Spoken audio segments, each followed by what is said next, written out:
Alright everyone, Cody here, and welcome back to ChickenHole Base, the series where I'm building a self-contained biosphere similar to what you'd expect humans to live in off of Earth.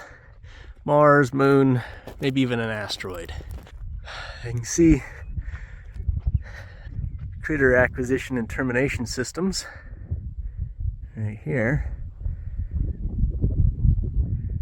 They've been trying to capture a gopher that's living in the lawn. They haven't caught anything yet, but they're sure trying. You can see it's been about 60 days since the last episode was filmed. Most of the snow's melted off, the grass is growing. We're definitely coming into early spring.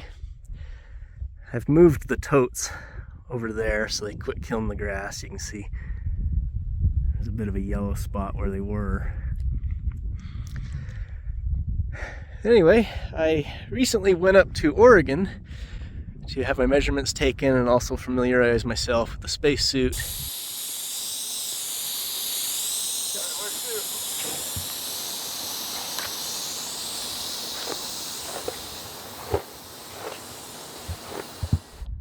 But when I got back, the door to the chicken coop was open. In fact, I'll put in a clip here. That's not good. Why is that door open?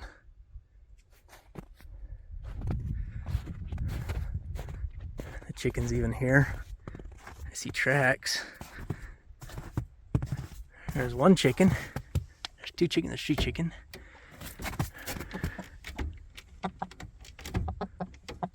Where's the rooster?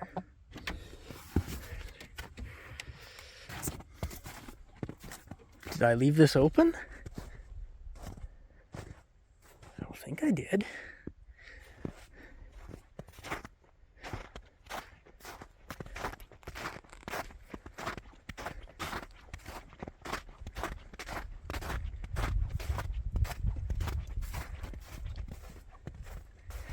Yeah, look at this. If you can tell, there's tracks. Somebody's been here. So I looked at the cameras and I didn't see anything. And now that the snow's melted off, yeah, I see what happened. That's actually my tire tread. So, nope, it was me that left the door open. So the rooster, King Bach, for whatever reason, he liked to roost on the axle of that Jeep trailer there. And that's where I found him, at least what was left of him. Looks like a fox or something got to him. Ended up burying him over here.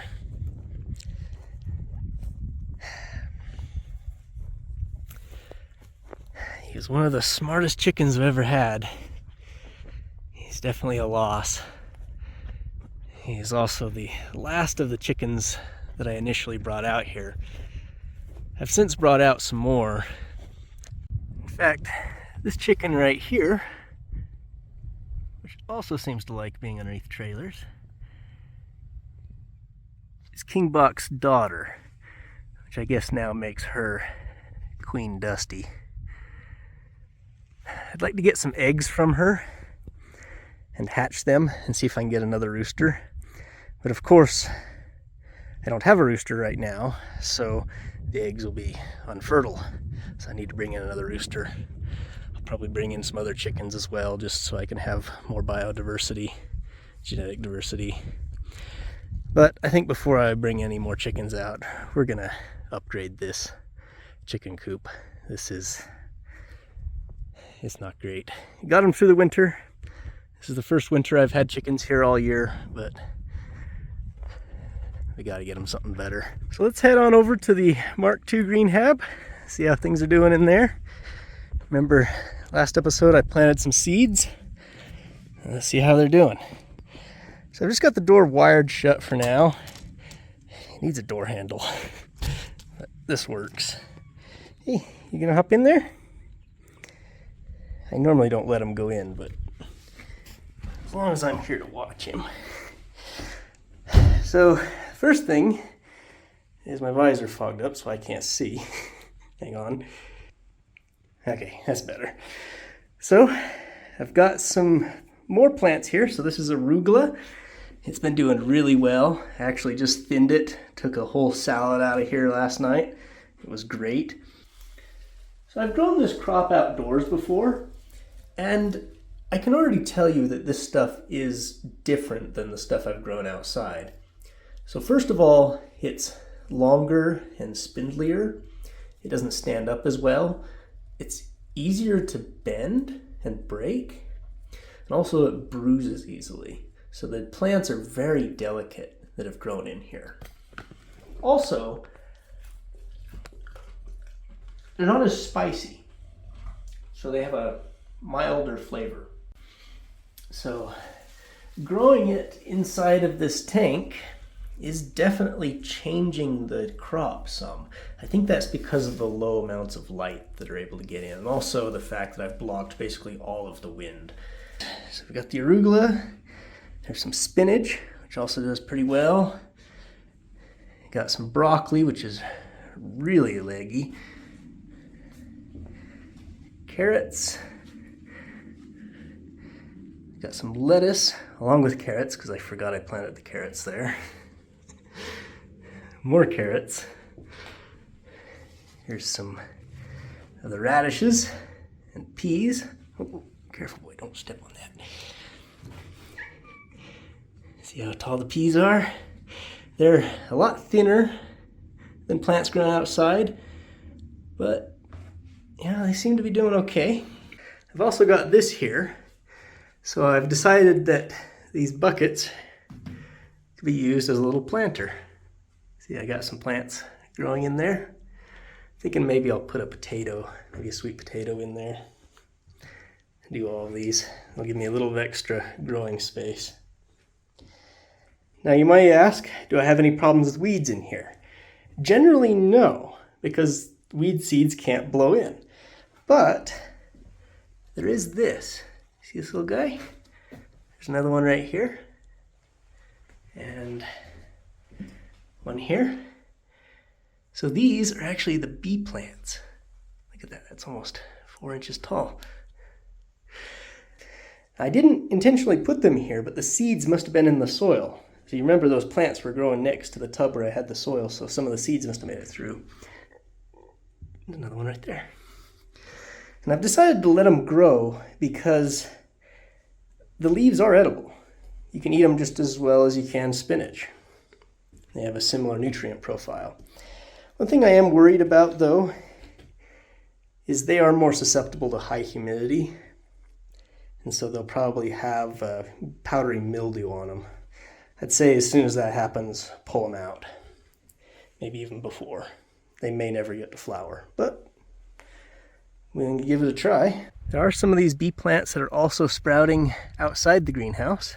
You can see them here. Notice how much smaller they are. Tells you that the greenhouse is beneficial to them. Things are a little bit sad because it froze last night. You can see how their leaves are a little bit wilted. But things are doing okay. If not growing a little slow. Like normally you would harvest a radish after 20 or 30 days. This is 60 days of radish growth. So it's maybe half as fast, but a lot of that's probably because it's been cold. But let's weigh this radish. I've been trying to be sort of scientific, so 16 grams. So far I've collected about 200 grams of radish and another 200 grams of arugula. Hey boy, you're gonna have to stay on the concrete. Is it warm in here? Huh? Yeah, you see, from freezing to over 80 degrees Fahrenheit in just a few hours. So, yeah, one of the major problems I'm going to have is cooling the greenhouse. So temperature regulation is what this structure here is for. So this is basically a radiator. This will have brine, magnesium chloride water solution, pumped through these pipes I'll snake up this trellis. This does double duty, it's something for the peas to climb on. And then after exchanging heat with the greenhouse, it'll leave, goes into a reservoir here with a pump, and it'll go down into some tanks to exchange heat over there. I'll show you that in a second. This is mainly for heating during the winter, but it could also be used for cooling. In fact, we're going to test that out. So this is going to be basically a backup cooling system.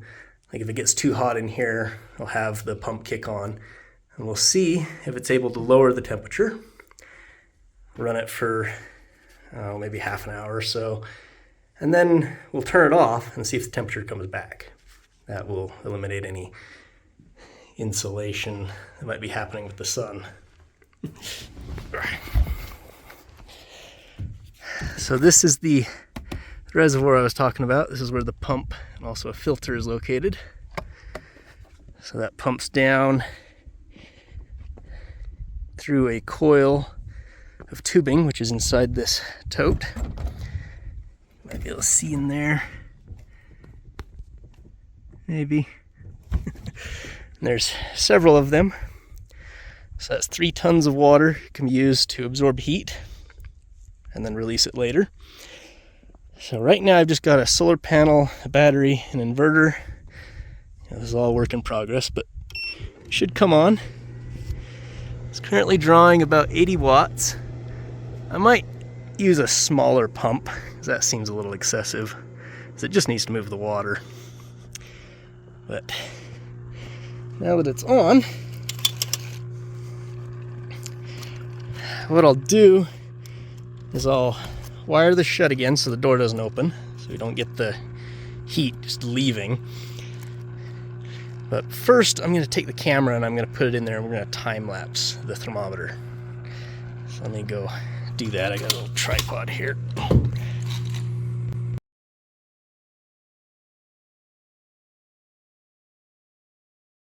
It is loads cooler in here. So first of all, it's decreased by about 10 degrees Fahrenheit. But what's actually more significant is the humidity is decreased. It was basically 100% humidity, but now, because these pipes have absorbed heat from the air, it's caused the water to condense. The water condensing out of the air has lowered the humidity, which is great because it makes it feel cooler, not just for people, but also for plants. Because plants, part of the way that they cool is by evaporating water out of their leaves, just like human sweating. And if the humidity is lower, that's more effective. And also,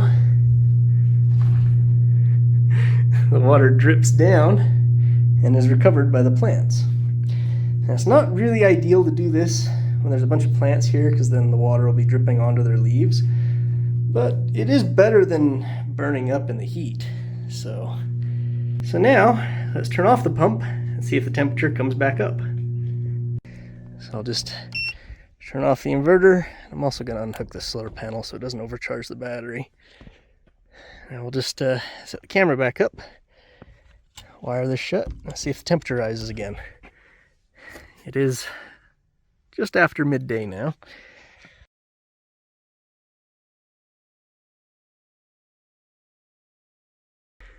So there we go.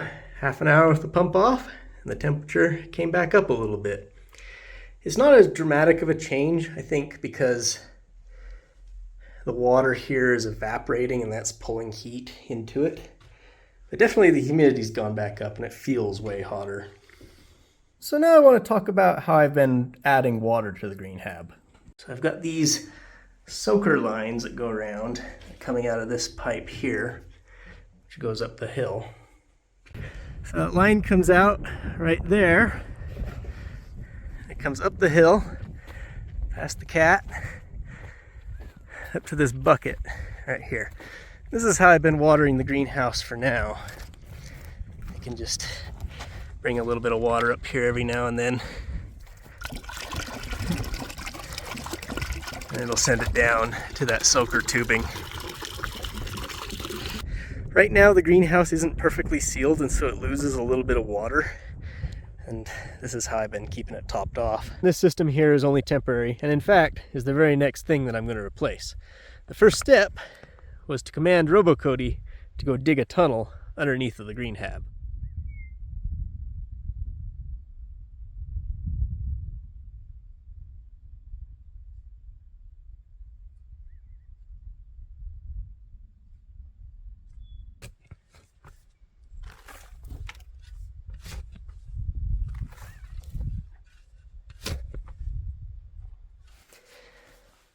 I'm having him dig underneath to access the underside of the tank right here so we can install a drain.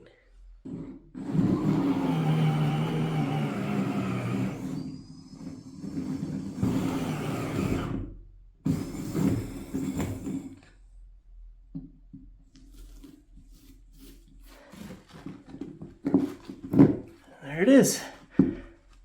We've now got a drain in the floor. So say this right here leaks a bunch of magnesium chloride into the habitat. Now magnesium chloride isn't very toxic, but if there's gallons of it, that's a problem. So the plan is, if that happens, is to flood this whole system and basically wash the salt out. And it's going to go down that hole and then off to a reservoir somewhere in that direction. But this is only going to be used very rarely. Most of the time, air is going to be coming up here.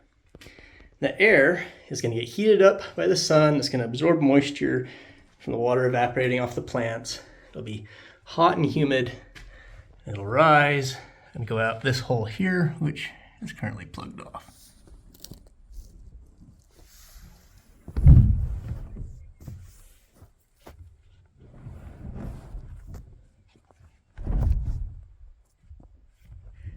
So this tank that I just had RoboCody install will be filled with water and used as a heat sink for the Greenhab. So the warm, moist air will come up and enter the tank here. Let me hop inside, show you what's inside there. So inside the tank, the air will come in to this structure here, which will split it up into these copper tubes, which will exchange heat from the air to the water surrounding them. As it does so, the air will cool, the water will condense, the water will drip down, and this is at a slight angle so the water will run out right there, along with the cooled air. And then down the line, I'm going to have a air-water separator. So, I just performed some leak checks. Everything's good, so now filling the tank up with water. To get the water up here, I'm having to use 3 pumps because they can't lift it quite this high. They can only lift about 6 feet at a time. So I'm lifting from the tanks down there to a tank there, up to there, and then finally up to here. So this device separates out the air from the water. So the air along with the water comes in here. The water will drip down to the bottom of this barrel, and this fitting here, when the water level rises up, it will siphon out, watering the garden, and then it will periodically repeat that process. This fitting here is an overflow in case that gets plugged for whatever reason. And then at the top, this fan, it's just a squirrel cage fan, which I've mounted into the lid, which will boost the air along. That's in case the thermal siphon effect is not sufficient to move the air. And this here is a cover, which is going to go over top of this to protect the blower from the elements and also provide a seal. So this doesn't actually seal very well. It's even got a vent hole here. I just need to put in some feed throughs for the power, and I'll probably also plumb in some air to pump dry air in. This will be where I'll be putting the air into the system if it needs to be replenished. So the cooling system should be functional now. All of the pipes are in place. A lot of them down there aren't glued because I'm not entirely sure if I don't want to change things later, but the air should at least be able to flow. And this tank, which I've added a cover to keep the sun off of it, to keep it from absorbing it, is almost full. You have a look in there.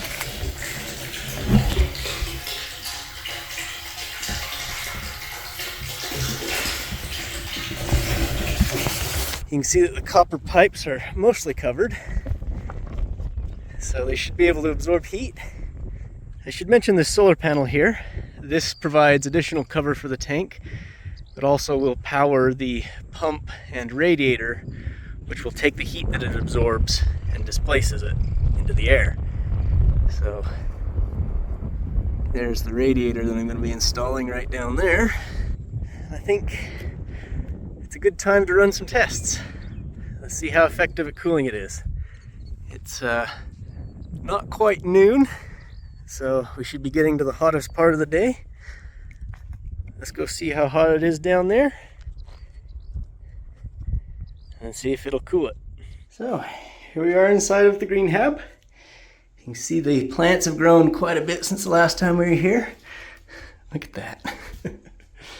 And this is after harvesting roughly 2 kilograms of radishes. You know, this has been very productive for me. It's producing all of the greens that I need to eat.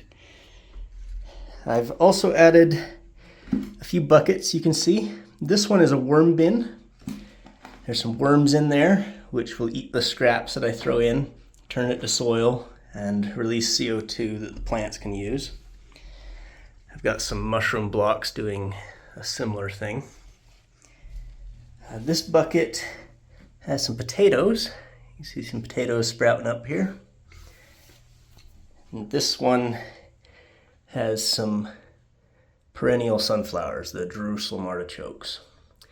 Now, I don't want to have those growing in the beds themselves because they're very hard to remove once you plant them, but in buckets it's okay.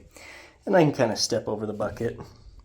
Eventually these will grow to quite a large size, probably have to move them to another location. But for now, this is a convenient spot for them. Anyway, the temperature right now is 90 degrees Fahrenheit. It's quite hot. It's extremely humid. In fact, I think my camera's fogging up a little bit. So one thing I wanted to know is if there is air moving naturally. So right now I don't have the fan turned on, and it looks like it is. There's some water dripping here. So what's happening is I'm thinking air is going up in there.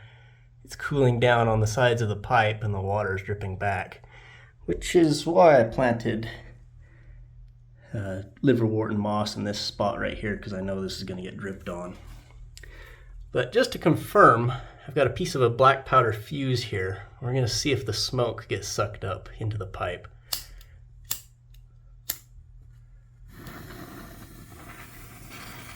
Okay, it's kind of hard to see.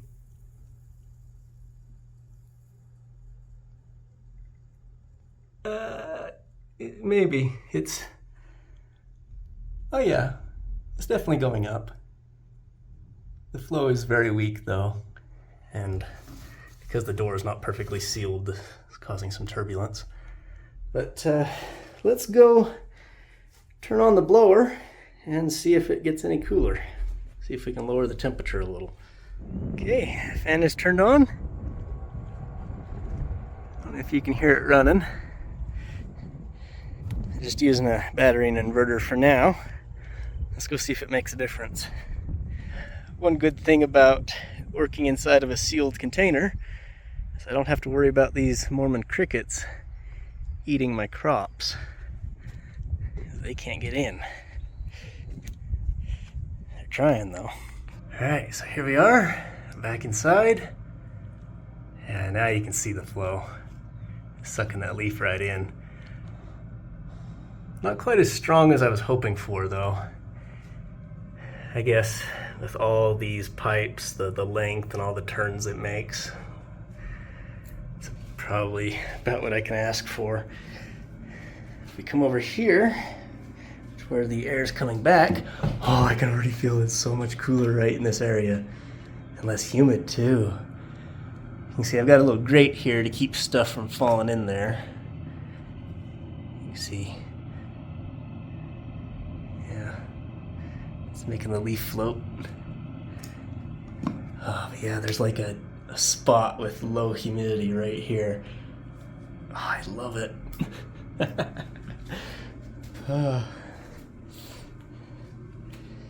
So the temperature is still 90. Let's see what the temperature of the air coming out is. Just give it a few minutes to come to equilibrium. Yeah, it's already come down 10 degrees Fahrenheit. Well, that's come to equilibrium. See, this radish right here is really nice. Not very many leaves, but a large bulb. Now I could either pick the radish, or I could let it go to seed. And I think I might do that because, you know, it did so well in here. I want to reward that and have this be the next generation. This radish though, tiny bulb, lots of leaves. Yeah, that's getting picked. These two are also pretty good. Since they're close to this one, I might just leave them for cross-pollination. Is there any others here I need to pick? There's some arugula I've planted here, which is doing pretty good. There's some small radishes that I just planted. Some kale, lettuce, all kinds of stuff I've got growing. Let's see, there's a small radish which doesn't appear to be making a bulb. Let's get that out of there. There's a big one which is starting to bolt. Yeah. So, like I said, I've been trying to weigh things just to give an idea, so that adds another 100 grams to my total harvest. You'll notice I'm counting the total mass of the radish, not just the bulb. And that's because I like to eat the greens. The more mature leaves I'll peel off and give to the worms or the chickens.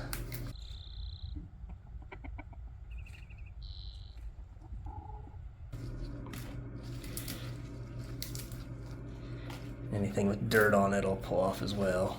I'll give it a bit of a rinse with my watering can to get the dirt off. And standing here above this vent is so much nicer. Look at that, we've come down even a few more degrees. But I think the main difference is the humidity is lower, so it's actually able to evaporate my sweat. Anyway, let's take this.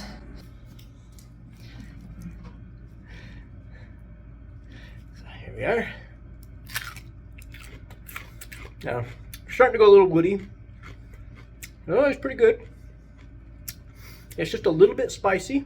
Like normally you'd expect a radish that's gone woody to be very spicy, but I think growing in here makes them not as spicy.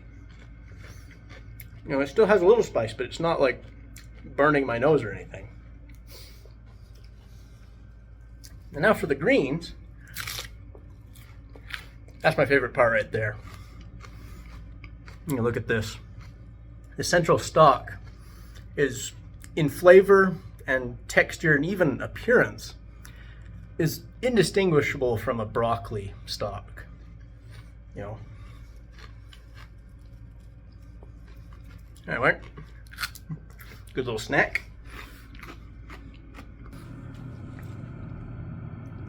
Looks like we've stopped at around 75 degrees. So it's come down about 15 degrees, so it's about 15 degrees cooler. So let's put this back over here. And let's wait a little while. See, the temperature's already coming back up because it's hotter over here. Let's see if the entire greenhouse can be cooled. I'll wait like an hour or something and I'll come back. Yeah, I'm definitely gonna need more chickens. Look at this. So it's been about 45 minutes, not quite an hour, but I'm gonna have to cut it there. The inverter's telling me that the battery's almost dead. But you can see that the rate that the water's been coming out of this pipe has increased. So something's going on. You can see quite a few drips down there.